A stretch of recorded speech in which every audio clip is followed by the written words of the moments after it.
get crazy. Let's get crazy. It's time for the show tonight. And welcome to another episode of the Dynasty Trades HQ podcast, brought to you by the Dynasty Football Network and DynastyFootballFactory.com. My name is Michael Cipes. You can find me on Twitter at FFBlitz. FFBlitz. And I'm here with my partners, Jeremy Browand. At DFF_Madman. And last week we had DJ Shane. This week it sounds like we had musical Shane. Oh my God. Oh, okay. So Barry White in the house. I got people sliding into my DMs asking me IDP questions. Uh-oh. So clearly they don't listen to this show. So we're going to answer this question. Which linebacker which LB you like? Only guy not on the list is Sean Lee, but he's always injured. Now, I know he is always injured as an Eagles fan because I hate when that guy's on the field, man, because he's a fucking terror. All right, so I don't know shit about linebackers, so we're going to let me pick, okay? What the hell is going on? Someone slid into my DMs. They're asking me who they should draft. It's a linebacker. It's an IDP question, so that tells you they don't listen to our show. I was going to say, you hate IDP. Yeah. So they clearly don't listen to the show. So this is going to be a little fun for me. So my choices are Zach Brown, Telvin Smith, who I believe has retired. Yeah. Chandler Jones, Benardrick McKinney, Jamie Collins. Yeah, that name's hard to say, Collins, and Kyle Van Noy. Now, part of me wants to tell him Telvin Smith because I know he retired. So I'm going to go with Telvin Smith.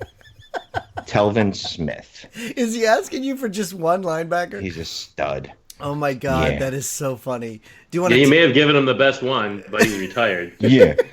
Whatever. But here's my thing. So if you are going to ask me, if you're going to slide into my DMs and ask me questions, and we're really not close like that, you're going to give fake and answers. you don't listen to the show clearly because you're asking me an IDP question. Oh my God! Wait, hey, So- don't we have an IDP guide that just came out at the website? You are correct, sir. We fucking do. Go pitch that. Go pitch it. So you go on to the Dynasty Football Factory and find our IDP guide. Now, for a guy like me that doesn't play IDP, this thing would be basically how I do my rookie draft. So it's the 2019 Factory IDP Rookie Guide. It's back, and it's even better than last year.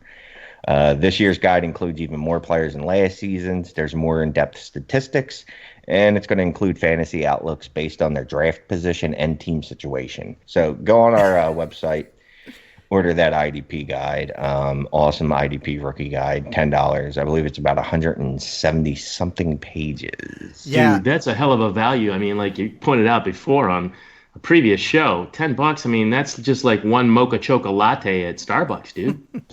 The cool thing is, though, there's not a whole lot of places you can find IDP rookie stuff on the internet. No, nobody really does a great job of it. I know from trying to draft in leagues past, it's tough to find stuff, and the stuff you do find, I really don't know how valuable it is. This thing I took a look at to do QA of some of it, and it's it's probably the best I've seen in all the years of doing IDP, and it's been 6 years? How long have you been doing it, Cipes? I mean, we don't love IDP on this show, but I play in a few leagues still. And I do love IDP, and I tell everybody to play IDP, and I've been doing it for 8 years now. But yeah, this guide is awesome, especially in these drafts. You know, we're in a draft right now, the HQ1 Listener League, and where it's offensive only players, and we have a 16-team 5-round draft. So there's already like barely anybody you could get in the 5th round. But when you play IDP, where you stick the IDP rookies in there with the offensive rookies, you can have like a 10-round freaking rookie draft, you know? But in the HQ1 rookie draft, we're finally getting into the 5th round right now, and there's been so many trades done in that draft. And then now for the 5th round, for people at home doing math, that means 5 times 16 is 380. This means we're into the 80s, right? Yeah, the final pick, the 516, which actually Jeremy has, is the 80th pick in the draft. And I was concerned that there wasn't 80 offensive rookies that could be drafted. There's not. I'll tell you what, though. I was so pissed off. I kept trying to trade into the end of the 3rd. Yeah. Because Jalen Hurd kept falling. Like, people didn't realize he was there or something. And I mean, at this point, you know, people were picking like Raquel Armstead and, Dawson Knox and, Hey, I took no Dawson problem. Knox. Look, these guys are Good players. I mean, shoot your shot, Yeah. No, definitely. But I take Jalen Hurd over them, even though I know, he's only been playing wide receiver first season. But yeah, Well, I was a little shocked, but I couldn't get up. I kept trying to trade Emmanuel Sanders because I figured someone would take him for what is essentially a 5th-round draft pick because it's a 16-team league. Right. But yeah, I couldn't even trade Emmanuel Sanders for the 314, 315, and then I gave up. It's funny. I traded into this draft so many times because I came into it with just the 203 and the 204. And I ended up with like 6 different players because I kept trading 3s and 4s next year. I still have my 1st and my 2nd-round pick next year. I didn't end up trading those away. Dude, I went into this draft with a 3rd-rounder and a 5th-rounder, and I made, I don't even know how many picks in the 2nd and 3rd round, and I still have one left. I think I have the 516, right? I have Mr. Irrelevant, the last pick of the draft, so I didn't even move that one away. I don't know what I'll get, but I mean, I had 0 equity going into this thing. I think that's pretty great. Yeah. I mean, there were so many people interested in moving around. It was fun, and I still have the 503. But the reason I took that Knox, like you were just saying about Dawson Knox, is in a 16-team league. Where, well, sure, he could be valuable as early as this year. I mean, it doesn't. You don't even have to justify that, man. That's a good play. But that's not what I'm doing. I wasn't going to justify the Knox part. What I was going to say was when I traded in twice, right in a period of like 3 picks, because Dawson Knox was available and so was Josh Oliver. And I wasn't sure which tight end I wanted. And I didn't want to make one choice and then realize I picked the wrong one. So I tried to get right back in so I could pick them both. So who knows if something will happen. But in a 16-team league, my best tight end going into this draft was Gerald Everett. And it's like I needed to get a freaking tight end. So I did a trade. I got Trey Burton from somebody else, and I took those 2 rookie tight ends. But Shane, you're right about... Here's the thing. But Dawson, not Dawson Knox. Who the fuck was I going to talk about? Oh, Gerald Everett. Yeah. I'm sorry. Gerald Everett would actually be very good if he was on another freaking team. Well, the problem is he doesn't get any love there. You're right. Yeah, between 3 wide receivers, and then you got a handcuffed wide receiver in Josh Reynolds who just steps in whenever one of the other 3 goes down, and then you got running backs that can catch, and then you have to share the field with another tight end in Tyler Higbee that's actually half decent. It's a shame because really had high hopes for Gerald Everett, but it just looks like. Unless they decide to move on from, I don't know, Robert Woods and Todd Gurley's knee is going to fall off. Nice. Well, but they just pay for good tight ends and don't even chance it in the draft. It's like the biggest. It's like the hardest roulette wheel ever. Well, and that's like we talked about last week too, where a player could be great, but if he's on the wrong team, it doesn't help you. And in fantasy, it's not going to help me to say he could be great on a different team. But I did do a trade, and I got Trey Burton also, which he's not that great either, but. It's so hard to get a player in this 16-team league that you can use. You probably should have came to me because I have Jared Cook. Yeah, but to you, you kept trying to trade me. What was it? Oh yeah, you tried to trade me David Johnson after last week. Jeremy and I both said how much I don't like him. So real quick. Shane indicated he didn't either, and he traded for David Johnson. Trade alert. So here's a new hashtag. God damn it, Shane! Stop accepting fucking trade offers from your fucking phone, you stupid. All right, first of all, that's a really long hashtag, and it's got to be bleeped so much to the people that are listening. I mean, I support the message that it's sending, knowing how many times you asked me to, oh, I didn't mean to do that, man. Send that trade back to me. I'm like, why? You can't renege on a trade. What the hell are you talking about? One of these times, Jeremy's not going to back out. Well, we won't say which owner. Be the bigger person, take the high road. I'm just going to be like, screw you, Shane. Well, that's basically what this owner did. No. So what'd you do? He was basically like, I kind of was like, hey, yeah, I didn't realize. So let's just break out the trade. So the trade was I got David Johnson, very, very excellent running back. But I gave up DJ Moore, the 2019 107 and the 202. Yeah. Yeah. So as much as I like David Johnson, I would have much preferred to hold on to DJ Moore, the 107 and the 202. And then I don't loathe David Johnson. Let me just say that. but I definitely would have rather had the DJ Moore 107-202 side of the trade that I made, where I traded that side away.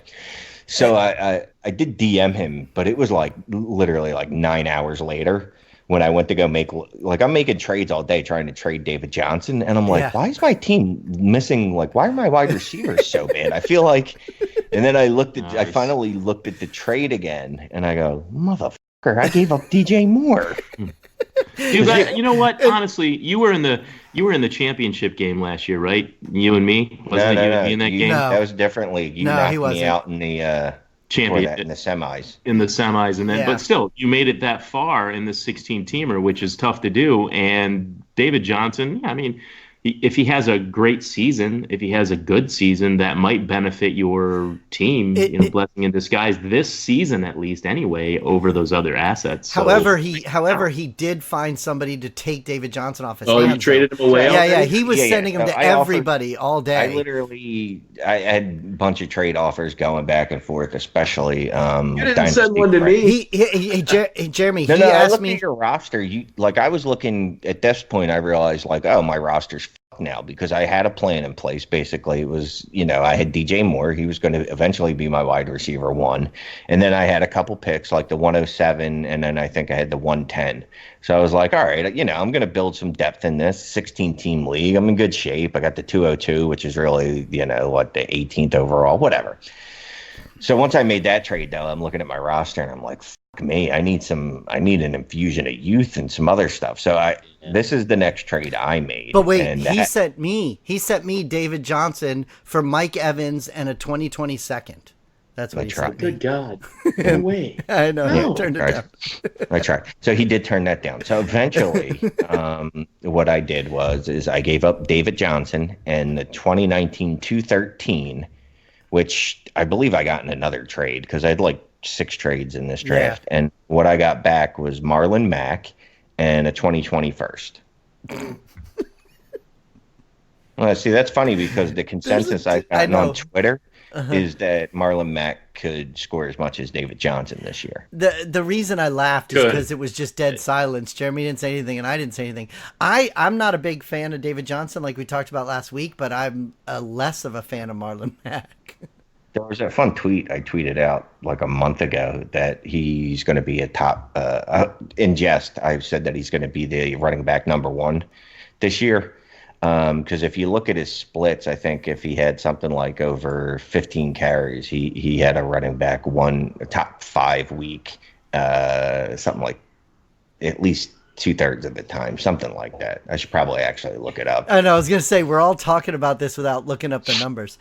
Actually, he had 9 touchdowns, and he didn't even score till week 7. Yeah, well, he missed the first 3 games. Right. Yeah. I mean, he did have a good season. They're just projecting him to be a beast this year, and I just you just never know. It's a chance you take. Okay, well, so we'll break it down. Last year, when he had, I say, what's a good cutoff for a running back? We'll say how many carries? Well, let's go with 12. So the games he had 12 carries. He ended as the running back 25, the running back 3, the running back 3, the running back 18, the running back 24, running back 31, running back 8, and then running back 6. So basically, every time the guy had, I don't even know what number I came up with. What did I say, 12? Holy cow. Put it this way, maybe it's just perception that everybody has, because, Jeremy and I both had the same pause, but when you do pull up the numbers and you look at it, especially in this league, he's got a 35, a 36, a 35, an 18. Oh, yeah, I wasn't 25. Scoffing just at Marlon Mack, just at the deal he made. I like what he was able to come away with for David Johnson. There's not a problem with that, but I think people forget that even on, the shittiest Cardinals team of all time, I'm sure it wasn't that bad, but it was pretty awful. He was still a running back 1 last year, and I'm assuming he's going to do the same thing. So if you just go into it with, well, he's going to finish as a running back 1, likely, what can I get back? Marlon Mack could too. I get it. I think that's one of Shane's better trades recently, where he tried to get younger and tried to get, future picks for the 2020 class that he wanted. So, I mean, I think it accomplishes a lot of things, but I don't sour that much on David Johnson. Not this year. I mean, we know his age, the profile for him moving forward, but dude, that's a running back one that you gave away too at the same time. Yeah. And Marlon Mack was the running back 14 last year. Yeah, he did. He did really well. So then I guess it is better than, our initial thought is. So before we do any more trades, though, we do have our guest ready to come on the show. So why don't we hear from the Scouting Academy? Scout NFL football like a pro. Invest in yourself and get a degree in player evaluation and assessment from the Scouting Academy. They've educated NFL GMs, personnel directors, and dozens of NFL scouts. Enroll today and you'll watch the same game tape NFL coaches watch. You'll learn to look past the metrics with position-by-position analysis. This is a time-tested curriculum, a chance to learn from the NFL execs and coaches. Sign up today and get a Dynasty Football Factory exclusive discount for a limited time only. Save $50 when you sign up at DynastyFootballFactory.com.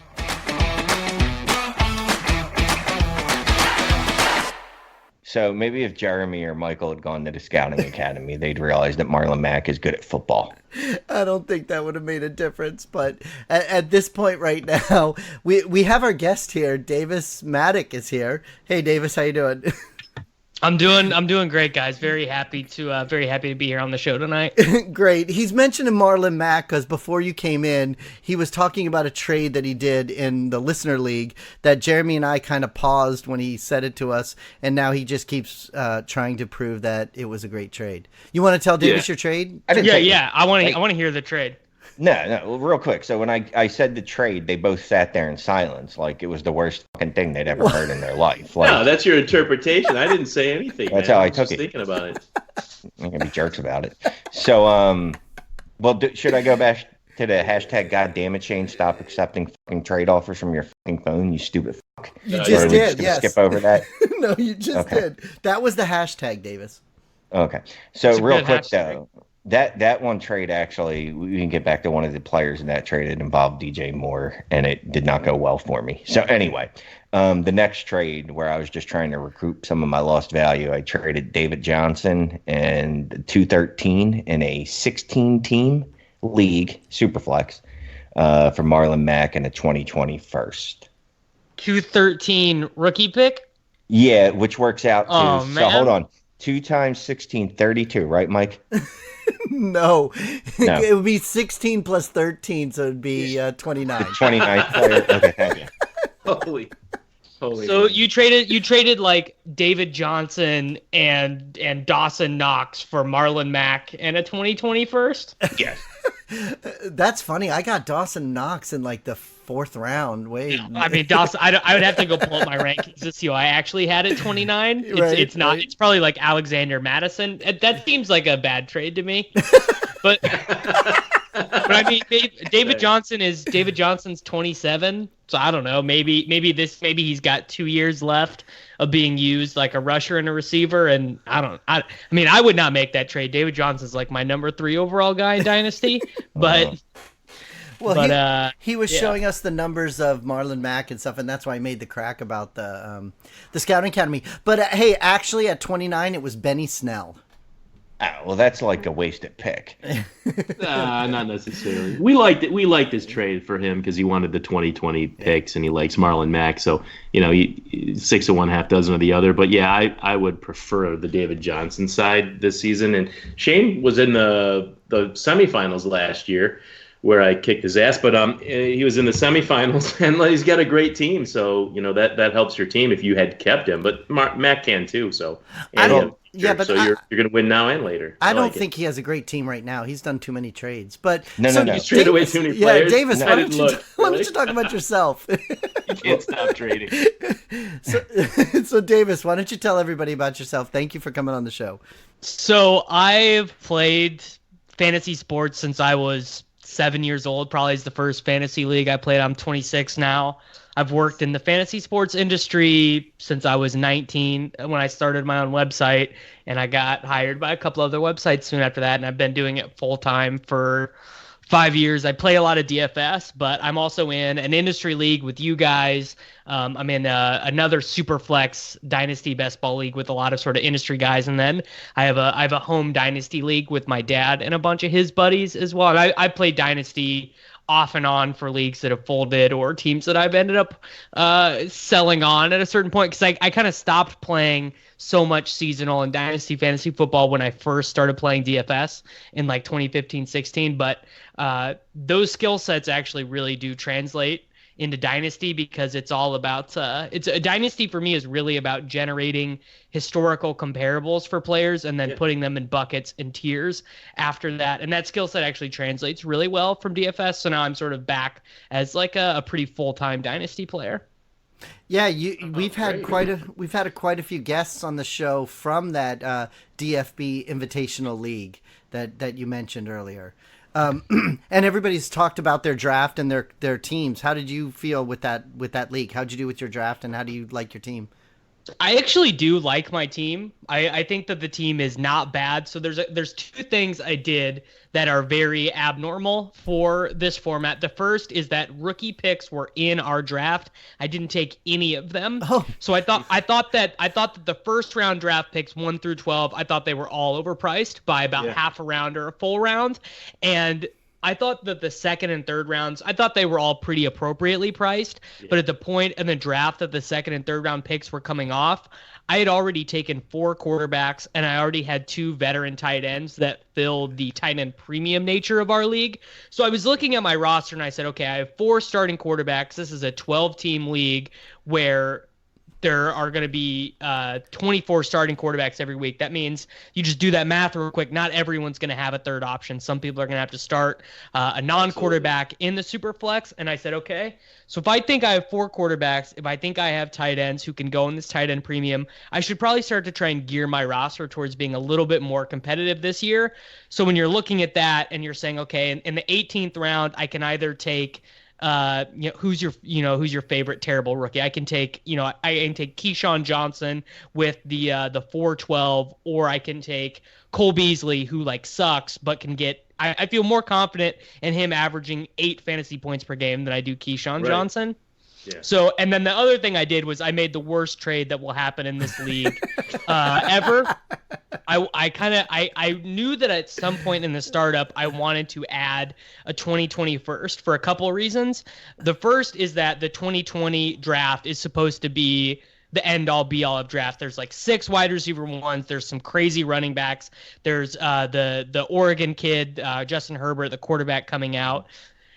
A loaded first round, basically. So I wanted to add an extra pick, but I also knew that I was going to try and win this year. So I wanted to have an extra first to trade in season, because first in season have a ton of extra value, especially for teams that decide they want to tank. So I made this horrible trade where I trade my 410 for TJ and Scott's 2020 first. So it's a horrible trade, but no, I don't hate my roster overall. Yeah. So wait, you gave it straight up? You did a similar thing. Yeah, it was right, straight up. It was straight up, yeah. I think I got maybe like their 19th round pick back or something else like that, but nothing else of any value. Yeah, I like your logic is a lot like Mike and I approach things. We all do. The 3 of us do things a bit differently, but Mike and I approach startup drafts like this when the rookie picks are in there, like you did, where you don't want to overpay for those first round picks. And I'll come out of drafts sometimes like this without any first round picks or without any picks to try to and kind of punt on draft picks this year, so that and not trade away anything for 2020. And then win now and then have those 2020 picks and just kind of give away the rookies this year. In this case, for us, the 3 of us drafting together, we took a bit different approach, and we felt like we really wanted those first round picks. Like we needed to cash in on some positions and get some guys that we liked. So it went a little differently, the 3 of us. That was the most interesting part for me.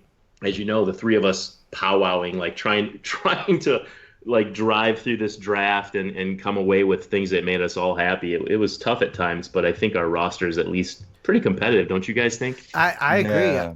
Well, I was going to say that Davis's point about the fact that the draft picks were overpriced, that's kind of borne out by what happened with the rookie drafts of ours. Like we got Hakeem Butler with the 1-5 because again we drafted before the draft. I was gonna say, yeah. Remind everybody the rookie draft was before the NFL draft. Yeah, but still, he was a terrible pick anyway. I don't know how that was our consensus, other than we were all just like, fine, let's all pick a player that sucks, apparently. And then we got A.J. Brown, who, yeah, I love, but he's not going to do anything this year. And I don't even know who else we drafted. Noah Fant, the best tight end probably of this generation. So Brown might not do something this year, but I mean, I still think that was a great pick. He and Paris Campbell are among my favorites in this class. I don't think that was bad. It just, you're not going to get realize the potential maybe in season 1, but we knew that. And Butler still could pan out, but yeah, that your guys' tight ends are really good. I was just gonna say, I'm looking over our team. Yeah. It doesn't look too bad, and our quarterbacks aren't bad either. We have 3 starting quarterbacks. But looking at Davis's team, he's got his worst quarterback is probably Derek Carr or Marcus Mariota. I don't know. Both of those guys could have bounce back years, but then he's got Dak, who I love, and the rapist, Roethlisberger. Oh my God! Wait, I do want to say something about our Hakeem Butler pick. I'm pulling up the rookie draft, which, by the way, everybody, we did it on April 12th. So yeah, we did take Hakeem Butler like 5th overall. That was terrible. I don't know what that was the reverse. That was the reverse of what Danny Kelly did, where he got McCole Hardman at 312. Right. Well, but I was going to say, look at this. Miles Sanders went 201, and Paris Campbell went 203. And Hawkinson went 110. So yeah, there are a lot of these players that are like in those top 3 or 4 picks all went in like the second round, And I'm not sure what we did. I can't recall now. I'd have to go back and look. But I don't think David Montgomery was off the board, was he? David Montgomery went 7th. That was the guy that I was thinking of taking when we took Butler, and I'm so pissed that was who I wanted. Yeah, and we got Noah Fant at the 9th pick, and Hawkinson went after that. But that's what happens when you draft before the NFL draft. It happens that time. Well, Davis, let me ask you this: what is your typical approach to a dynasty startup?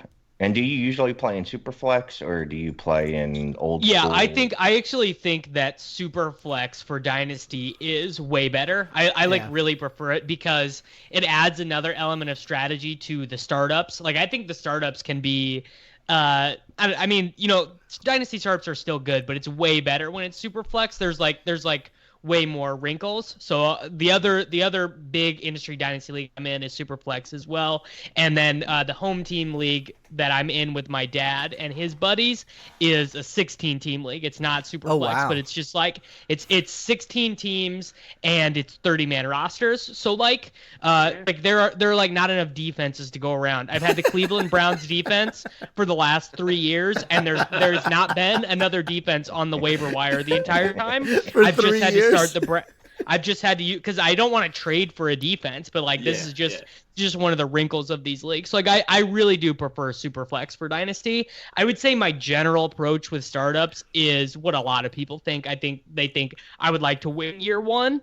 They like that. That's just, I think, is the approach that a lot of people take. It's kind of hard to have that slow burn of having a lot of younger players. It's just tough, and that instant gratification mindset. And it generally has worked out for me because in Superflex leagues, in tight end premium leagues, if you just construct your roster following the settings of the league, and a lot of other people don't, that really sets you up for success. Even if maybe you don't nail every pick, maybe you don't have every great breakout player, but your roster fits the scoring. It's funny when Jeremy was talking about trading away stuff. I agree, because I end up trading away a lot of my next year's rookie picks in these startups to keep getting better players in these startups. I mean, we've now had 3 startups, and in 2 of them, I ended up getting Christian McCaffrey and Alvin Kamara within the first 5 picks twice, like both of them in the same team, by trading away players.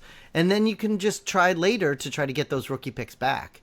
But part of the reason that people, at least I think a lot of people want to win the first year, is because there's such a high percentage of these dynasty leagues that fold after 1 year. I just think it's easier to, at least in your mind's eye, to plan for this year as opposed to 3 years out. Well, yeah, but a lot of these teams just fold. People just freaking flake out. I don't know. I'm in 30 something leagues. I don't know. And at least 20 of them are from when I first started playing Dynasty 4 or 5 years ago. Okay, so that means over 10 are gone then. And even so I mean, I'm not good at math, but that's like 80% of my leagues are still around. You're really not good at math if you think 10 out of your 30 is 80%. No, 20 out of 30 would still be remaining. And most of the leagues that I'm not in anymore, it's not because they folded, it's because I left. Well, for all I know, they're still floating around out there. My reasoning is that you can't really call it a dynasty till you win a championship. So start winning championships. Plus, if you start out that way, I mean, those teams like Davis was saying with that sort of slow burn, some of them never ever get there because they miss on their draft picks. And you may as well start strong and punt those draft picks. Say 2019 this season and win, because by the time those players are good a couple years down the road, you have 2020 and 2021 drafts to reload, and you already had a good team to start. I think it's the best way to go. Now, don't do it just to win and leave. I mean, take the money and run. It's a dynasty league. It's not redraft, but there are people that do that. Yeah, I would also caution. It's a lot easier to do in not like this league is a tough league to do it in. There's a lot of very good players. I would say your average dynasty startup where it's just it's you and a bunch of chuckleheads. It's like a lot easier to win against your neighbors. Yeah, and if you draft well too, it benefits you. I love that you use the word chuckleheads. That's funny. And the league we're talking about for the listeners, in case we haven't already said it, is the DFB Invitational, Scott Barrett Invitational League. All kinds of heavyweights in there, and then of course our podcast is in there too. Hopefully we can remain competitive. I don't know why you always put us down. Not only are we going to be competitive, I think we're going to win. If you look at the Leviathans in this league, you guys know more about Dynasty than me and Danny Kelly do. This is Danny Kelly's first Dynasty league, and I don't know anything. Danny is like very, very good at fantasy football. He's like every league I'm in with him, he always crushes. I don't know what a Leviathan is. Calkins was saying early on, he was telling everybody, I think the DFS guys are probably the ones that have the most to worry about. But I didn't see that in the draft. I saw you guys actually did really well in the draft. I just think that every time we mention the league, you always seem to put us down, and I think we're going to do well. I'm not putting us down at all, man. I'm showing respect to all the heavyweights. Like, are you kidding me? Matthew Berry's in this league. I mean... Yeah, I think that was more. Konami Code himself, Davis is in the league. I'm just tipping my hat to those guys that we're rubbing elbows with them in this league. I'm not. I win a lot. I'm not cutting us down. There are no bad teams in this league. I'm looking at all the rosters trying to find a team I like for real, don't like, and it seems like everyone. Siege, he gets ripped on every week. Yeah, but he has 4 quarterbacks, right? Like he has 4 guys who probably are going to draw starts. He's got James Conner and Joe Mixon. And so you're like, oh, he probably doesn't have anyone at wide receiver, but then he has Odell, he has Tyler Lockett. He's got 3 young guys who the league did not value that I all think are good. And then you're like, oh, well, surely he's got to have a bad tight end. He has Travis Kelce. Yeah. And a tight end and a 1.5 people like Siege has a good team. Like, I don't know. It seems like this is sort of like a Madden auto draft where the talent is like, it's like all equally distributed. And the thing that sucks for some of these teams is that they only have 2 quarterbacks, which is going to be, that will probably determine like playoff seeding and stuff. But hopefully for those teams, but hopefully for those teams by, week 13, like that shouldn't matter if both your quarterbacks are still starting in week 13. Oh, you're rooting for them. See, I'm rooting against everyone that has 2 quarterbacks because I want them to come to us. And matter of fact, now that you're talking about Siege's team, I'm actually going to go make an offer on Joe Mixon. But you're going that's actually my one role. He should really trade one of those 2 running backs, I think. But wait a second. You don't want too many players in the AFC North because the weather's very bad. Cincinnati and Ohio are right next to each other, right? Wait, that's actually the same place. Ohio. What do you it's the same place. So Cleveland. I meant Cleveland. Wait, Cleveland's Ohio. Oh my God! Yeah, but they're very close. So, like, say there was ever an attack. Wait! You're way off course right now. Man, that's a tangent and Jeremy, he's trying to hide the fact that he's going to send an offer without us having any input. No, he's not. That's what It's he's going just to saying. involve Michael Thomas. I'll just leave See, it at that. look! He's trading away our players without No, talking it to isn't. us. Davis, let me ask you this, because Jeremy did bring up DFS. Do you think that actually helps you in dynasty leagues? Because I know you did mention something about that earlier. But So in I what think way? it helps you think of players not as like human beings, but just as like numbers on a spreadsheet, and it helps you think better in terms of probability. So like, what is the probability that the 3.01 turns into a future contributor? And then you just run the math on how often that pick turns into someone that starts in a 12-team PPR league, instead of thinking, oh, I gotta grind the film on Brett Ripien to figure out, if he's gonna turn into a starter. Like, you just have to run the odds of success of all these picks, and it helps you think of future assets that way. Yeah. Emotionally sort of divested from the process, and you're using that to be more objective, I guess. Yeah, well, I would say objective for sure, but the number one thing is, instead of thinking of things like, oh, this is a good trade for me, this is a bad trade for me, this is a good pick, this is a bad pick, thinking there's a 70% chance this is a good pick, a 30% chance it's a bad pick, 100% chance this is a bad trade, to trade away your 4th round pick for a 2021, 0% chance that it's good, so sort of like that. And it helps you make better start-sit decisions too. Do you do that thought process in your home league too, with your father and everything, or is that more casual? I mean, they all kind of suck. Like, okay. the rookie drafts are all like, I probably get every guy I want in the rookie draft. Like, every dude that I'm like, oh, I want him with my 1st round pick, I want him with my 2nd, I want him with my 3rd, I want him with my 4th. I get them, but none of they all, like, they're all casual fantasy football players. They all suck at trading. Like, I think I probably made 5 trades in the last 4 years. Do they know you work for Roto horrible. Experts and stuff? Yeah, see, that's the thing, is they all know. Like, so you play in a casual league, and then you're like, I'm on the podcast with Evan Silva or whatever, and just people are like, I don't want to trade with you. Yeah. Yeah, no, man. I know the feeling with my home league too. Those bastards. Well, so the guys, I also have a league, a keeper league with guys that I go to college with, and I've never won it. I've been in it. I think this will be my 8th year playing in it. I've never won. I've never even made it to the championship. And my buddies, and it's only a 12-team league, and they really could not be happier about the fact, like, they all think it's hilarious. That is pretty funny. Well, speaking of Roto Experts, though, we did have a couple articles that you recently published that we were going to talk about tonight on the show.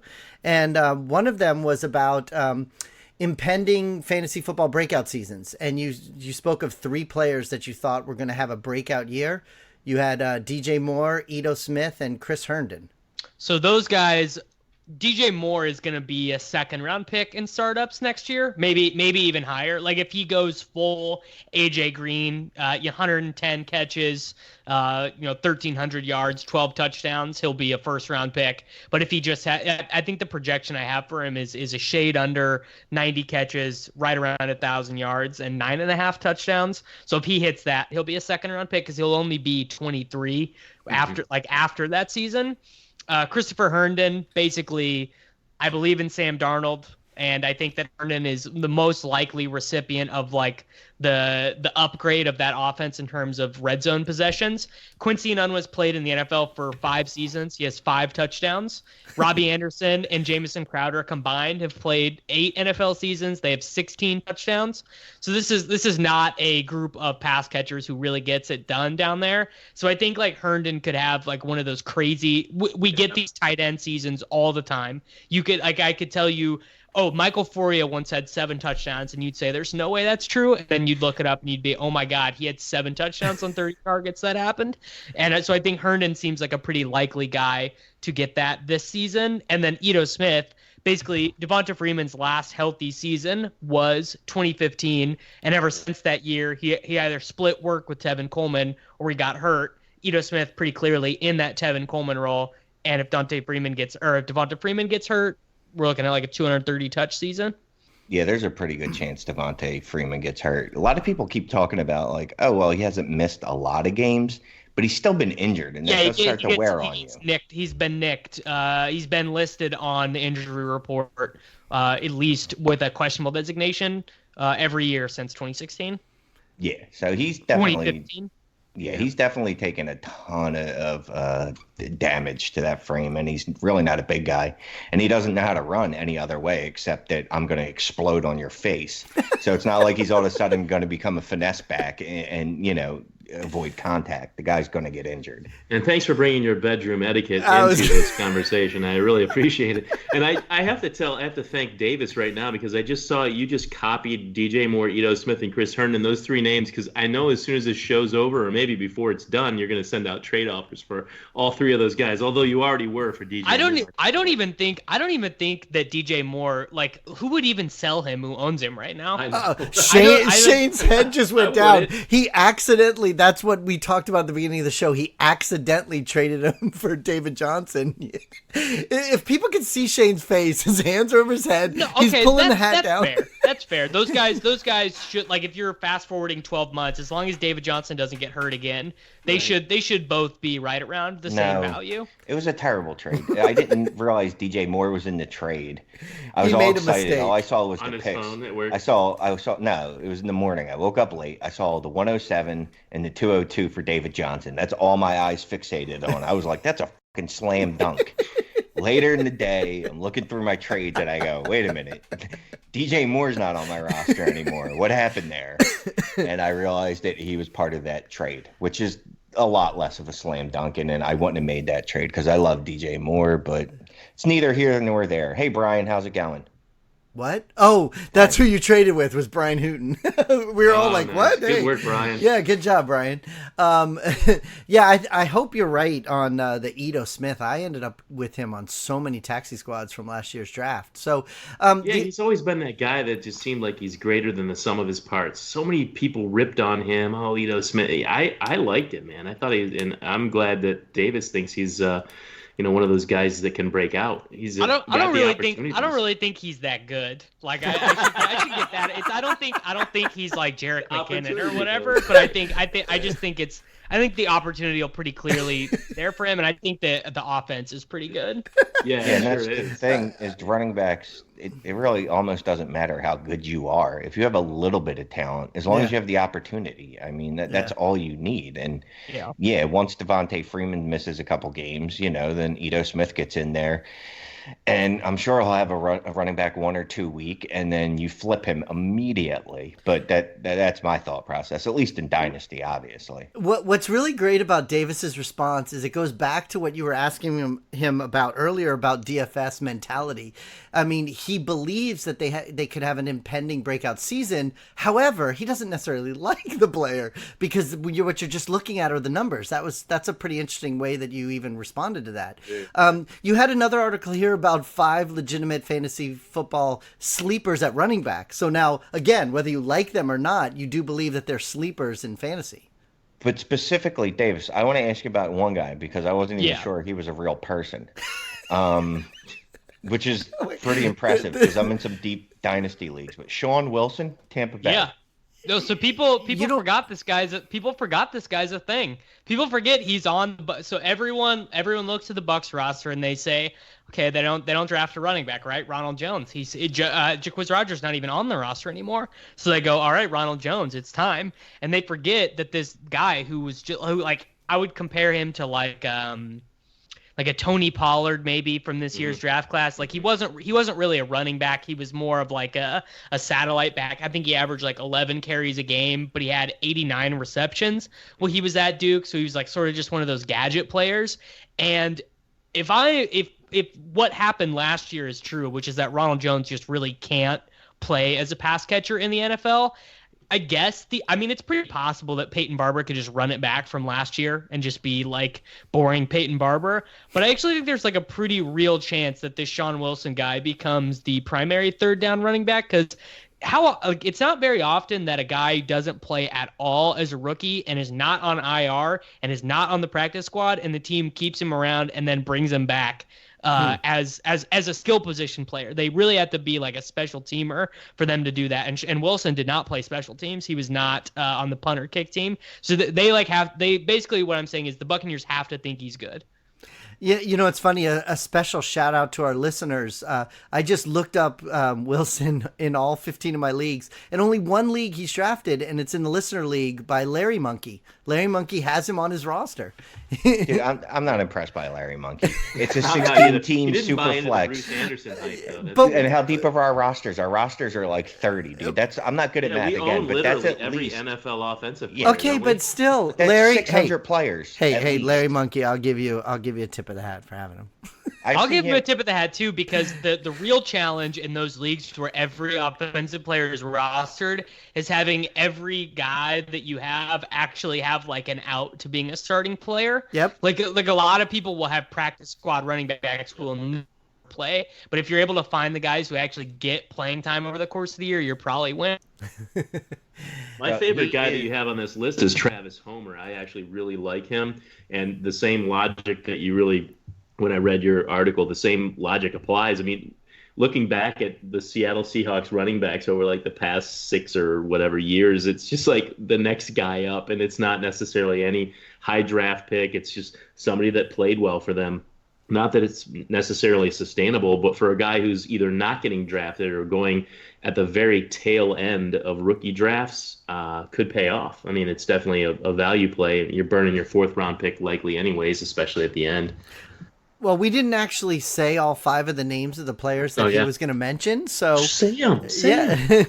Well, we kind of went into the thing where Shane said he thought it was a fake name, but yeah, you had Chase Edmonds, Tony Pollard, Sean Wilson, Travis Homer, and Justin Jackson. And do you want to tell everybody about the article and about those 5 players? So these are like more redraft sort of like targeted, because Chase Edmonds gets drafted in like 75% of like redraft leagues, but everyone who plays Dynasty, like Chase Edmonds is like every he's owned. You can't get Chase Edmonds, like you probably couldn't even trade for him. Right. But Pollard, I think he has like maybe a 3rd round ADP, but it's kind of this crazy thing where we're always so hungry for fantasy football news.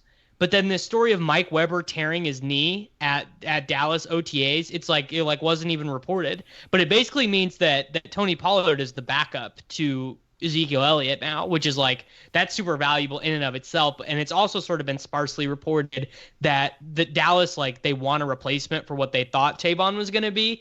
Mm-hmm. And this new Kellen Moore offense is supposed to like actually be good and inventive. It's supposed to have more pre-snap motion. Like Dan Orlovsky from ESPN, former Lions quarterback, went to their OTAs and watched them for 2 days and was like, this is crazy. Like, these guys are actually running like real inventive stuff, and it's not just like 4 different it's not 4 different combinations of slant routes, which was all the Linehan offense was. It was really bad. So I'm pretty high on Pollard. Wilson we already talked about. Homer we already talked about, and the other one is Justin Jackson. And I didn't even really know this until researching this article, because he went to a place where he had a ton of competition for carries. But Justin Jackson had 4 straight seasons at Northwestern with over 200 carries and over 1,000 yards. He was just like a stone cold workhorse. Yeah. And my whole life has been shorting Melvin Gordon. I think Melvin Gordon sucks, and I think Austin Eckler is like a total scat back. So Justin Jackson is a dude. If you want to trade Justin Jackson to someone in your dynasty leagues and I'm in your league, I would be interested in making that deal. Mm-hmm. Yeah, I like Justin Jackson too, but that guy had so much work at Northwestern. Like that was part of the reason that he fell. Was I haven't even looked up the stats, but it was just a ton of carries every season. So there was concern about, well, how long is he going to actually be able to play in the NFL? But for redraft or even in Dynasty, with late round guys like this, man, all you're really trying to do in Dynasty is get a few good weeks out of them so you could flip them. Yeah. And then in redraft, obviously all you need is to win that week and then move on. It is pretty interesting. I don't know if Scott Barrett has even mentioned when the free agency is in the DFB Invitational, but 3 of the guys... June 15th. Oh, is that what it is? Yeah, if you remember, there was a issue with that. The calendar. There was a controversy. Oh, yes, you're right. But 3 of these 5 guys are available in the DFB, so... And Davis didn't grab any of them. All right, I'm grabbing them all. Even the ones that aren't available. I can grab them. I got unlimited fab. I can go all in on any of these guys. Yeah, I think you have unlimited fab. What? I can go all of my fab on one guy. Oh, okay. I see what you're saying. All right. And there's 86 quarterbacks that are starters, so he's going to probably trade some of those for assets later, I'm thinking. My whole plan in this league is to let the first 4 or 5 weeks play out. And if I don't suffer a catastrophic injury, my team's 3-2, 4-1, then I'm gonna start to look to unload some of those future assets. If the converse happens and Zeke tears his ACL, Chris Godwin sucks, I don't get any tight end production, then I can start to sell off. I can sell off some of these quarterbacks. They're always in demand. So. And when Scott's been on the show a couple times now, he mentioned that he would like this league to hold on. Michael's dying. Sorry. It's finally happened, people. Michael's dying on air. He's been on the show a couple times, and he's mentioned now that he wants this league to go 20 years. So everybody seems to be into it, and everybody happy with the league. So it would be cool if you're, like Shane said earlier, hopefully your team doesn't do well and we do the best. But I'm not rooting for anybody's team to do well. I hope everyone else suffers horrible injuries. And that's why I stopped in the middle of what I was saying. But I don't want them to do I don't want injuries because I'm in too many leagues and I got too many of these guys rostered, that are on other teams rostered in other leagues. But if somehow everyone else could suck, that would be awesome. One of the cool things, though, Davis, is we've been talking to everybody in the league, and now that Scott's finally set up the schedule, there's certain people that said they'll come back and come on the show the week that we play them. So hopefully when we play you that week, we'll be able to discuss something with you about that week's games.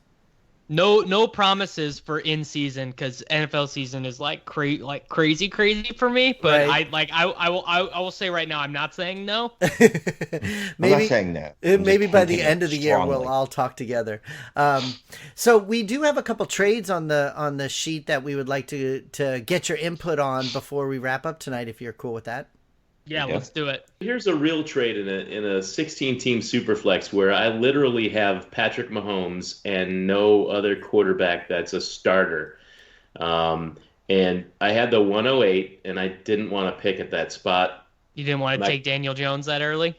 But I did get him at 110 because I traded back. So what I did was I had the 108. I acquired the 110 and Lamar Miller because I wanted to get another running back. I got Lamar Miller, the 110 and the 410 for my 108, dropped back 2 picks, and I gave away my 2020 second-round pick, basically just to get Miller. Yeah. And because I needed a running back. So I dropped down 2 spots, and at 110 I was able to get Daniel Jones because both Kyler Murray and Dwayne Haskins were already gone. Sure. And then I made another trade after that to trade back in to get the 111 where I took Paris Campbell. And I gave up the 308 this year, and I actually gave up a first rounder in 2020. Shane won't want to hear that to trade up to the one or to trade back into the 111 to get Paris Campbell, but that was just personal. I wanted to get him on my team, but I thought getting Daniel Jones, it was the worst pick. Is this like a win now-ish sort of team? Like, is this a really good team? Yeah, I think it is, but it only has Patrick Mahomes. 16-team superflex with only Mahomes, even though he scored 500 some points in this league. I probably would have traded. I probably would have not done that because I think that future first is like very good at if getting your other. That's probably your only other way you could have acquired a second quarterback. Yeah. I mean, Daniel Jones, like whatever, he should probably start by like week 9. I got an offer for Eli Manning too, for I think only my 3rd round pick. Or maybe it was my 208, but it might have been. I would do that. People want to throw shade at Eli Manning in the Superflex, but whatever, he'll get 12 points a week. That's more than whatever dipshit wide receiver is gonna That's more than DJ Shark is gonna average per game. Well, yeah, and it was so hard to take Daniel Jones even at 110. I've made a bunch of rookie draft picks, and that was the hardest one. Like I made it, and I kind of felt bad, like I'd soiled my pants or something. I just didn't. But and not that it's a bad pick. I mean, and he's probably going to be fine, but I just didn't have a good feeling when I chose that player. Did you say a 16-team league? Yeah. Yeah, so it's Nobody better. feels It was a but need. Nobody feels good drafting Daniel Jones. It's you have to. Yeah. I mean, in a superflex league, it's like, look, there's no way I could pass on this guy here. He was picked at what, 6 overall. Well, Even the especially hit, in a super flex. yeah, I mean the hit rate on top 10 quarterbacks is much better than outside of the top 10. And you're gonna Drew Lock, I'm guessing, didn't go that much later than Daniel Jones in that draft. At least he hasn't in any of the superflex leagues that I've seen. And the draft capital expended on the two might as well be. Yeah, the historical comps for Drew Lock are like that dude's gonna be lucky to start 30 games in the NFL. Basically, he'd be beating his median to start over 2.5 seasons. I don't like him. Yeah. Yeah. No, I don't like him either. I like if I was a quarterback team this year, if I was quarterback needy, I would have taken Gardner in like the 5th and then signed Tyree Jackson. Yeah, Tyree. He's on Buffalo's practice squad. Buffalo to Buffalo. Geez, I already said practice squad. I'm just projecting where Yeah, he's you're gonna end up. projecting I'm that. sorry. No, but I mean that's a good place for him to land because he's like a running quarterback that like is super not accurate. okay. So Josh Allen. Yeah, I mean that's what everyone said before the draft was Buffalo should take him because Yeah, that was the comp. He's worse than Josh Allen, but like Yeah. I mean, I don't know. He's the type of guy. If I was running an NFL team, I'd draft a dude like that every single year and just wait to find one of them that was teachable. Well, that's what Andy Reid used to agree with preach that. too. Andy Reid used to preach that you just keep drafting developmental quarterbacks, and then like Belichick's kind of done, and then just trade them away later if they turn into anything and your starter's still there, and if they don't turn into anything, well, who gives a shit because you invested a 7th round pick on the guy or Right. 5th round or whatever.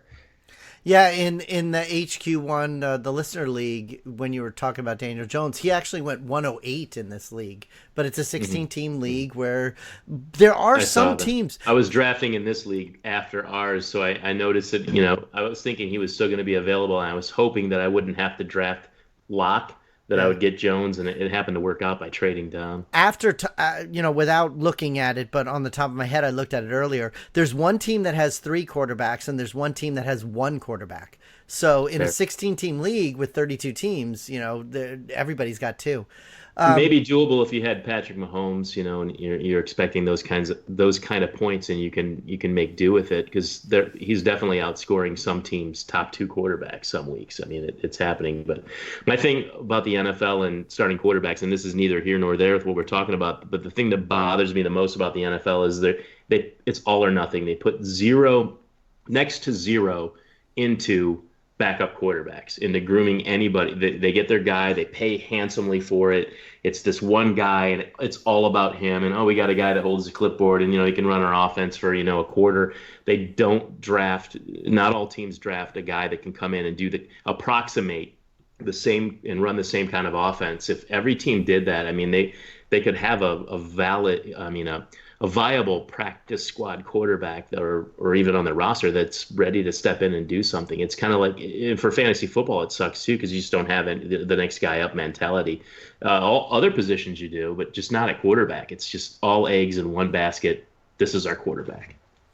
Well, Shane's team, the Eagles, had Foles for a couple of years, and he won a Super Bowl with it, so that worked out for him. So he was the best one on the roster. It's a shame. So, Davis, thank you so much for coming on. I know that you say you might be busy or you will be busy during season when we play you, but if we could get a couple little quotes from you, maybe we'll do that. So, is there anything you'd like to plug before we finish tonight? Yeah, just the NFL 365 package on rotoexperts.com. It's actually on sale this week. Oh. So if you're looking to get in on a good discount, it's $39.99 normally. I think it's 20% off this week. So you get all of the yearly content, all the premium stuff, all the best ball tools, and we're actually adding Dynasty ADP a little bit later on in this offseason. This is our first year doing it, but I would say if I was someone that was really looking into getting to play best balls right now, there really would not be a better resource out there. If you see everyone tweeting about it and you want to get into it, there would not be a better place to go than all the tools and stuff, because we have a 10,000 word ultimate guide to winning best ball leagues, where we broke down all the math for rosters the last couple years, and basically we're like, these are the optimal roster settings, these are the optimal ways to stack players, and if you follow this, you're gonna like double the win rate of the field basically. Dude, that's awesome. Yeah, that's great. But do you see best ball taking off and being more popular now, kind of still on that crest of the wave, ahead of the curve, just kind of growing? Or it seems like there are a lot more people playing it, and more sites that are offering that. I just wondered. So total guess on my part. I think that it's certainly in a good place right now. Draft has the $3.5 million guaranteed championship. That's like the most money that's ever been given away in a fantasy football tournament ever, most guaranteed money. But I think obviously the next move that would push best ball to like the roof would be ESPN, CBS, Yahoo, Fox. If any of them started offering a paid lobby, like where you could enter like real US dollars imagine being able to go to ESPN.com and draft in a $10 best ball league. There would be 2 million people would be the player pool. Like it would be like ESPN already. It would be crazy. So like that to me that's me projecting very far out. And if it ever gets there, best ball would it'd be like pouring rocket fuel. See, I don't think you even need it. It's projecting that far out, to be quite honest with you. Just to how much they've embraced, because I'm old, older than you, at least not compared to Cipes, but compared to you, I'm old. And just even over the last 10, 15 years, like the sea change, how they've embraced fantasy in every aspect of their reporting now. Like, every big signing, they also have like, what's the fantasy impact? Like just right off the heels of it. Man. So I think there's a day like that sooner than we might actually believe. It'll be interesting if all that stuff happens, even with legal gambling now that's happening in all the states across the country. So, well, thank you very much, Davis. We really appreciate it. And good luck during the season, and hope to talk to you again real soon. Beautiful. Thanks for having me on, guys. Yeah, thanks for joining us, brother. Appreciate it. Good luck. See you. Thanks a lot, man. So that was cool having him on there. So before we wrap up, we have a couple other things here to talk about, including our Patreon account, right? Hey, go join our Patreon account. We're actually about to get ready to tape a new Patreon episode. And this one actually came to mind when I was on Facebook earlier, just talking about trades and whatnot. And someone was just mentioning like, hey, I can't sell Damian Williams. Should I just sell low on him? And I said, nah, just wait until, you get closer to the regular season when people want to actually set lineups, or in season. So that made me think. I think so. What we're going to do after this is we're just going to have a little discussion on trading season. When's the best time to trade for or trade away certain players, specific players?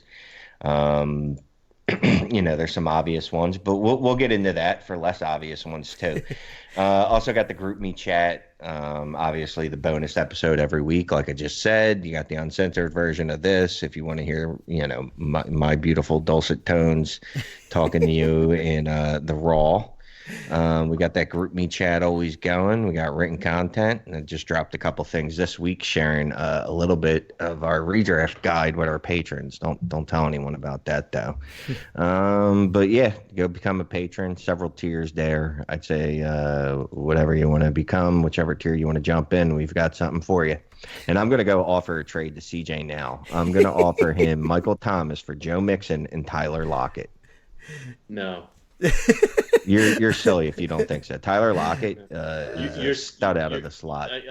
We spent this whole draft with you. I think you're silly too. Okay, we'll have to spend more time. No, Mike, we're still talking. We'll have to spend more time talking about this because I know you're doing that to get a rise out of me, and that's fine.